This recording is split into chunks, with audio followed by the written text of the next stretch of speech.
Hola a todos, bienvenidos a Píldoras de Salud. El día de hoy veremos cardiopatía isquémica y como su mismo nombre lo dice, es una patología que afecta el tejido cardíaco produciendo principalmente isquemia, que es la ausencia del oxígeno. Esta ausencia del oxígeno se produce cuando los requerimientos del corazón son mayores a los suministros otorgados por los diferentes vasos coronarios. Esto puede deberse a la obstrucción del vaso coronario por un problema aterosclerótico, que es lo que usualmente suele suceder, que es el tipo de infarto del tipo 1.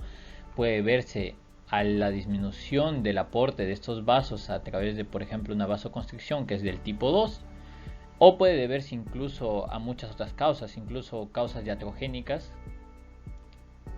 durante el tratamiento que veremos más adelante. Mencionar de que ingresando a ver los factores de riesgo, o sea, en quienes tenemos que tener más ojo para buscar o estar pendientes de esta patología, es en aquellas personas de avanzada edad, sobre todo por arriba de los 50 años, y también en aquellas personas de sexo masculino. Es de mencionarse de que los estrógenos son factores protectores para el sexo femenino antes de la menopausia y son factores de riesgo pasado la menopausia, ¿no? En aquellas que reciben terapia hormonal. Entonces el sexo masculino también es un factor de riesgo. Y estos cuatro, la diabetes mellitus, hipertensión, dislipidemia y tabaco, o sea el tabaquismo, el consumo excesivo de tabaco, son considerados criterios mayores, factores de riesgo que son importantes, ¿no? Su control o su erradicación al momento de combatir este tipo de patología. Y además tenemos muchos otros como la obesidad, el alcoholismo, ya habíamos mencionado los estrógenos, entre muchos otros. Ahora, para la clasificación de este tipo de cardiopatía isquémica, tenemos de que se va a configurar en una cardiopatía crónica y en una cardiopatía aguda. Obviamente la crónica es la enfermedad per se y la aguda es aquella de que los pacientes en la crónica generalmente nos van a venir obviamente a través de consultorio y los que provienen de la aguda van a acudir al servicio de emergencias. ¿Okay? Dentro de la crónica tenemos la angina estable. La angina pues es ese dolor precordial, ¿no? Dolor típico torácico. Bueno, decíamos que teníamos la angina inestable. Perdón, la angina estable, la angina silente y el síndrome X. Luego regresaremos para hablar un poco de la angina silente y el síndrome X. Y dentro de la aguda tenemos el grupo que se caracteriza por ser un SICA, o sea, un síndrome isquémico coronario agudo. SICA, ¿ok? Síndrome isquémico coronario agudo, que es que no tiene un ST elevado y los que sí tienen ST elevado, ¿ok? Aquí trazamos el punto de corte. Aquí tenemos un IMA, o sea, un infarto agudo de miocardio con elevación del ST y todos los demás son síndromes sin elevación del ST. Esto también sería un infarto agudo. Tenemos que también hay un infarto agudo de miocardio, pero sin la elevación del ST. Y tenemos dos anginas aquí, la angina inestable y la angina de Prinzmetal, que es una angina que se da en jóvenes característicamente. Y vamos a regresar a hablar de cada una de ellas, ¿ok? Listo, comencemos.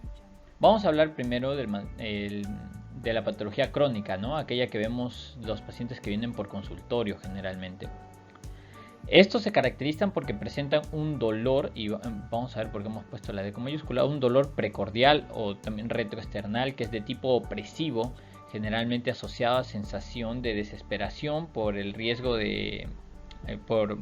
por el riesgo mortal, y que además se desencadena usualmente por un esfuerzo conocido, ¿ok? Se desencadena el esfuerzo. Y además este es característico que ceda al reposo o también con la administración de nitratos, ¿ok? Y este cede es rápido, usualmente todo el cuadro se deviene en menos de 20 minutos, ¿ok?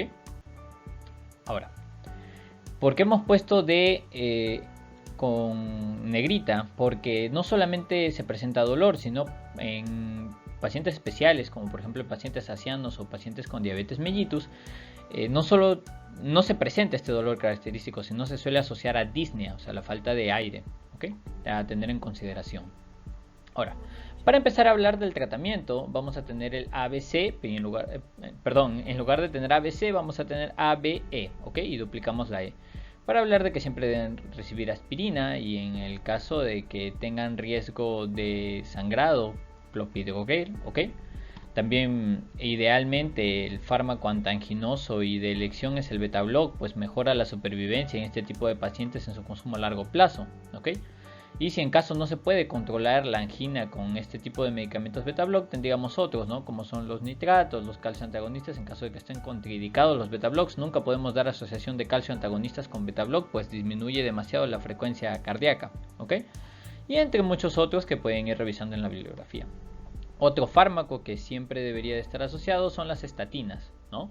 Que se utiliza básicamente para evitar el remodelado de la arteria, que es que cuando obviamente se van consumiendo grasas, las arterias coronarias se van obstruyendo, ¿no? Debido al LDL, que es el colesterol malo, se van obstruyendo y se van almacenando en el lumen, correcto. Cuando esto, vamos a dibujarlo de otro color, pero imaginen que es grasa, ok, amarilla. Cuando esta grasa va aumentando lo suficiente para llegar más o menos a un 70%, empieza la angina, y cuando aumenta lo suficiente para hacer un 90 a 100% ya es cuando se devienen este tipo de anginas agudas, ¿ok? La isquemia. Entonces las estatinas lo que hacen es mantener los niveles adecuados de estos triglicéridos, para más o menos sería remodelar las arterias y disminuir estas placas grasas, ¿no? Que se van formando por obviamente la fagocitosis de los macrófagos, que se van a convertir en células espumosas. Continuemos. También se recomienda las yecas, que son unos antihipertensivos. Obviamente estos, siempre y cuando exista patología cardiovascular, van a tener un efecto mayor, pero por el simple hecho de tener hipertensión también puede ayudar mucho en el manejo. Incluso algunos autores dicen que si no existiese patología cardíaca como hipertensión u otros, el asociar yecas también mejora mucho la sobrevida de los pacientes. Existen otros medicamentos que mejoran la sobrevida, pero en ciertas condiciones, o que ayudan a manejar al paciente en ciertas condiciones, como son por ejemplo la espironolactona o la eplenona, que aumentan la sobrevida, pero solo en aquellos pacientes con insuficiencia cardíaca. ¿Okay? La furosemida, que se utiliza cuando hay edemas, las tiazidas cuando no se puede controlar la hipertensión, y los digitalíticos cuando hay ritmos anormales como, no sé, una fibrilación auricular asociada. ¿Okay? Ahora, después de que se establece todo este cóctel de tratamiento para los pacientes que tienen una angina crónica, obviamente que todo esto tiene que ir asociado a los cambios en los estilos de vida, ¿no? Porque ese es finalmente lo que va a determinar el pronóstico del paciente, ¿no? Que disminuya aquellos factores de riesgo que lo conllevaron a padecer la patología. Entonces, una vez que se establece todo este tratamiento, lo que se va a hacer es una estadificación, y esta estadificación de riesgo se realiza a través de diferentes pruebas funcionales, ¿ok? Que pueden ser obviamente apoyadas por electrocardiografía o ecocardiografía, o simplemente ergometría, ¿no? Como sin necesidad de otros asociados.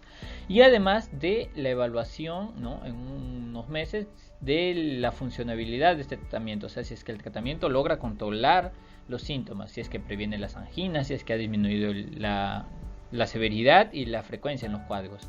Así que tenemos dos posibles respuestas, ¿no? En el caso de que sí haya funcionado el tratamiento y que además la estadificación del riesgo nos haya salido ok, o sea que resulte en un bajo riesgo, podríamos continuar con este tratamiento y se va a ir disminuyendo conforme vaya mejorando o aumentando conforme vaya empeorando, ¿correcto? En cuyo caso la estadificación del riesgo haya salido enterada o el tratamiento no haya sido efectivo, vamos a tener que pasar al siguiente paso, que es el tratamiento de revascularización, es decir, desobstruir la arteria coronaria o las arterias coronarias que se encuentran obstruidas por las placas de grasa, ¿ok?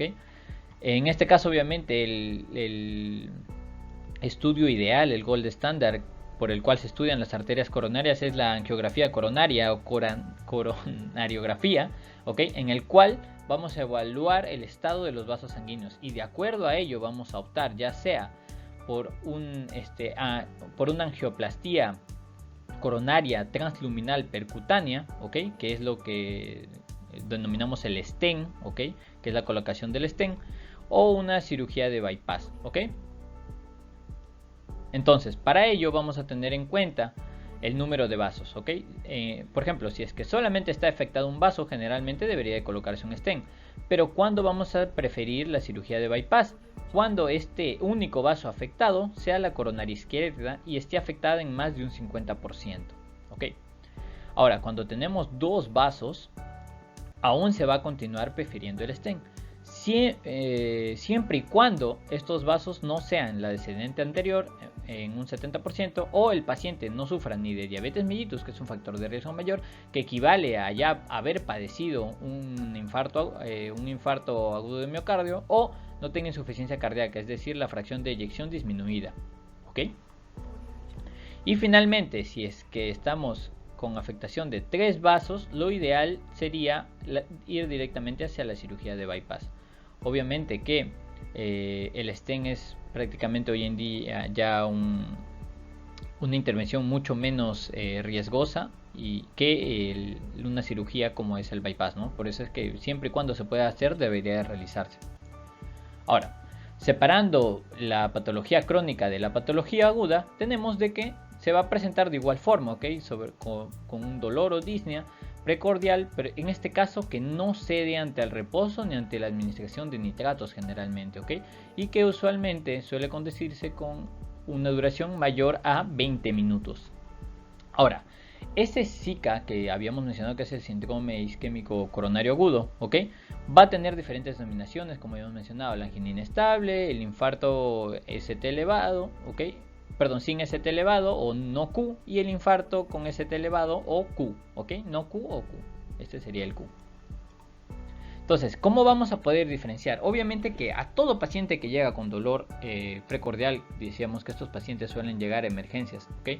Se activa obviamente una banderita roja y a estos pacientes se los atiende primero, y se suele tomar siempre, además de todo el examen físico y la anamnesis, un EKG y unas enzimas. A la par se va iniciando, si es que se cuenta con la seguridad de que estamos ante un SICA, el tratamiento que veremos a continuación, ¿ok? Para cualquiera de estos tres. Pero también es muy importante diferenciarlos, debido a que la mortalidad que conlleva tener un IMA-ST elevado es muy superior a los patrones sin ST elevado, ¿ok? Estos serían los ST no elevado, ST no elevado, y el infarto agudo con ST elevado sería el más importante de ellos. Por eso es que es importantísimo diferenciarlos, ¿no? Y obviamente en lo que nos tenemos que fijar va a ser en el electrocardiograma, evaluar el segmento ST, ¿no? Y ver de que esté elevado. Pero tenemos dos parámetros, no solo el EKG, sino también las enzimas. Idealmente estas deberían de ser troponinas, ¿ok? Entonces nos vamos a fijar en el EKG y en las troponinas. Si es que hacemos este EKG seriado y nuestras troponinas también seriadas y nunca llegan a elevarse y solamente se presenta la clínica, pues estaríamos, si no se presenta ninguna de las dos, ante una angina inestable, y allí quedaría, ¿no? Si es que no evidenciamos elevación del ST, ¿no? Y se mantiene un EKG normal o empieza a descender el ST, pues estaríamos ante un infarto agudo, pero si hay elevación de las enzimas, o sea, se nos empiezan a elevar las troponinas, estaríamos ante un infarto agudo de miocardio sin ST elevado, correcto, porque no se ha elevado el ST. Y finalmente, si es que tenemos ambos parámetros, que se va elevando el ST y se van elevando las enzimas, ¿no? Encontramos el ST elevado en el EKG y las enzimas positivas, pues obviamente estaremos ante el peor patrón, ¿no? Que habíamos mencionado anteriormente. Ahora, continuamos. Vamos a conocer entonces un poco sobre los patrones que deberíamos de estar pendientes en el EKG, que habíamos mencionado anteriormente, que son los siguientes, ¿ok? Empezamos. Tenemos que ver que conforme va pasando el tiempo y la afectación de la arteria y el territorio que irriga esta es mayor, vamos a pasar aumentando el tipo de daño que se padece en este territorio cardíaco, ¿okay? Empezando por una isquemia, una I, luego le agregamos una pequeña hepatita y se convierte en una lesión, y finalmente lo terminamos como una N, ¿okay? Yo siempre me olvidaba esta secuencia, por eso es que la hago así, porque me confundía. Entonces empezamos con una isquemia, ¿ok? Que se puede evidenciar estando atentos a las ondas T, ¿correcto? Las ondas T.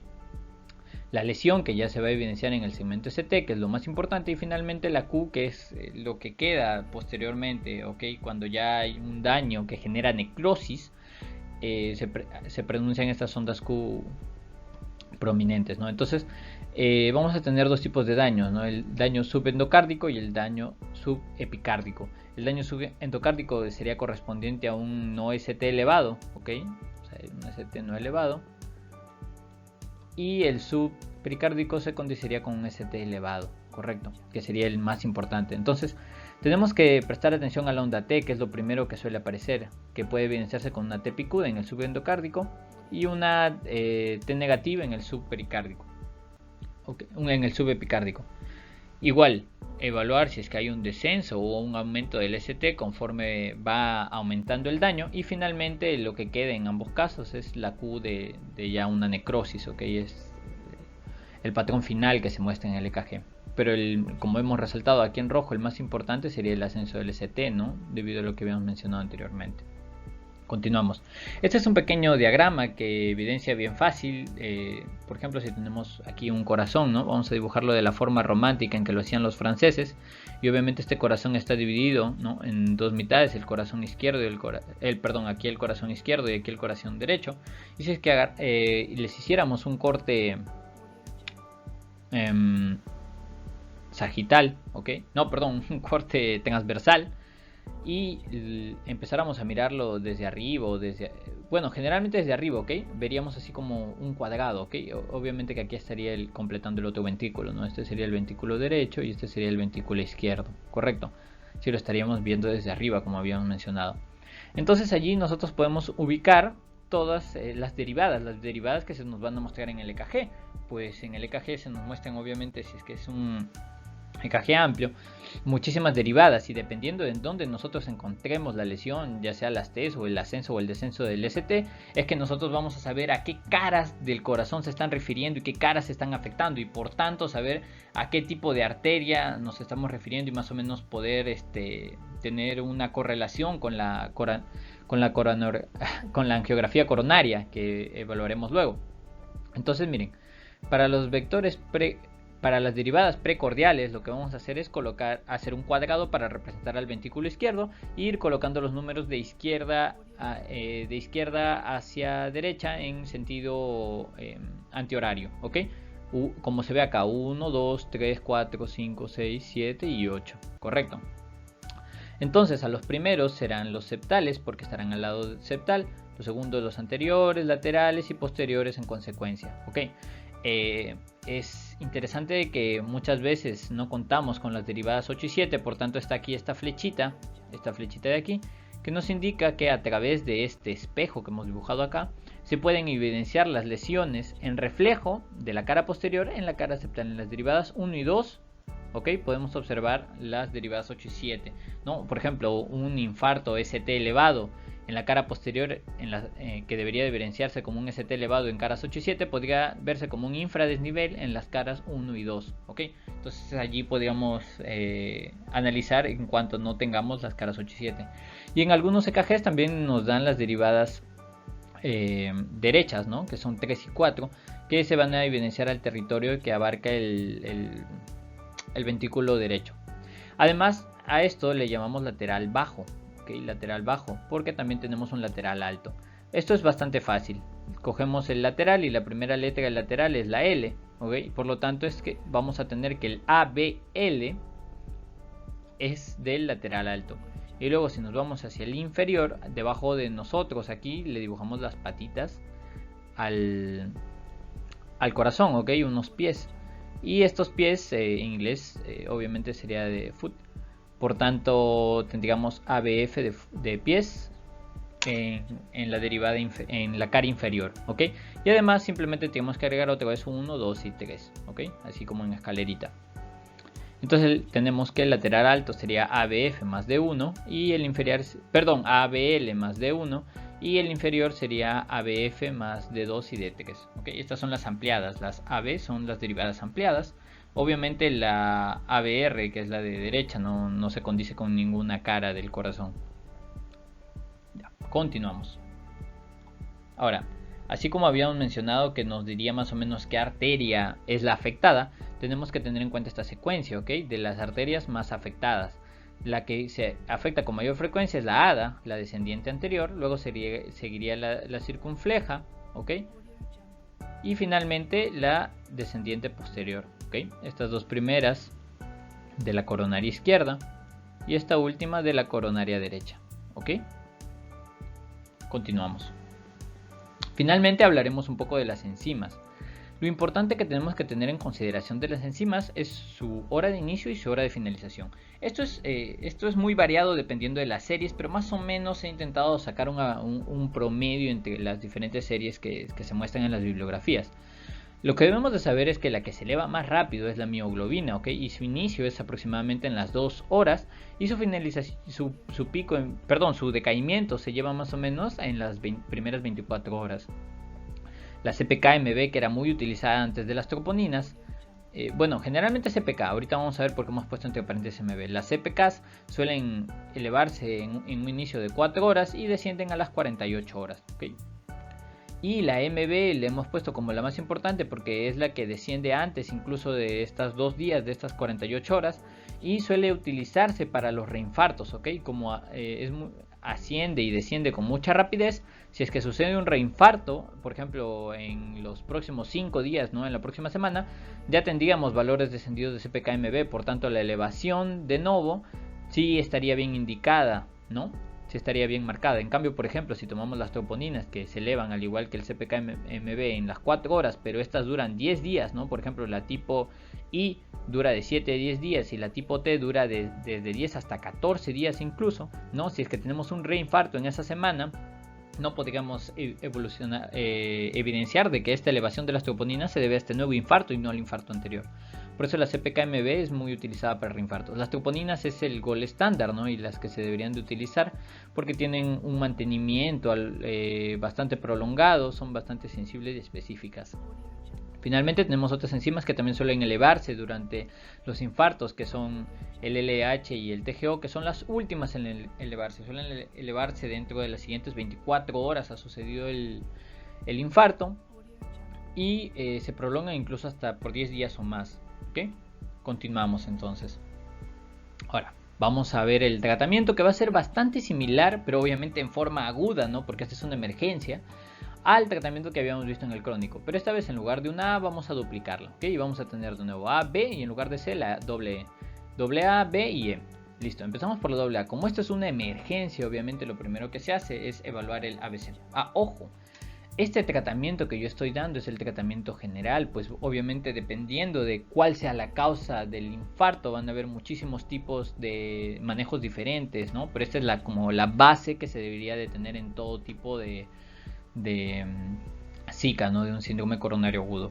Ahora, sin embargo, obviamente si es que presentan otras patologías o comorbilidades, este manejo puede variar mucho, ¿no? Dependiendo también del estado de hidratación del paciente. Entonces empezamos con el ABC, que es el manejo básico en toda emergencia, y luego pasamos a lo que ya habíamos mencionado, a la aspirina, pero en este caso no va a ser O clopidogrel como era anteriormente, sino va a ser I, porque es doble antiagregación, ¿ok? Vamos a dar 2. Entonces vamos a elegir o clopidogrel o ticagrelol, ¿ok? ¿Y cuándo vamos a elegir uno de los dos? El ticagrelol, la T de trombo, cuando exista riesgo de trombosis, y el clopi, cuando exista riesgo de sangrado, ¿ok? Obviamente para esto ya tenemos las escalas, ¿no? Que indican, valoran el riesgo de sangrado y el riesgo de trombosis de cada paciente.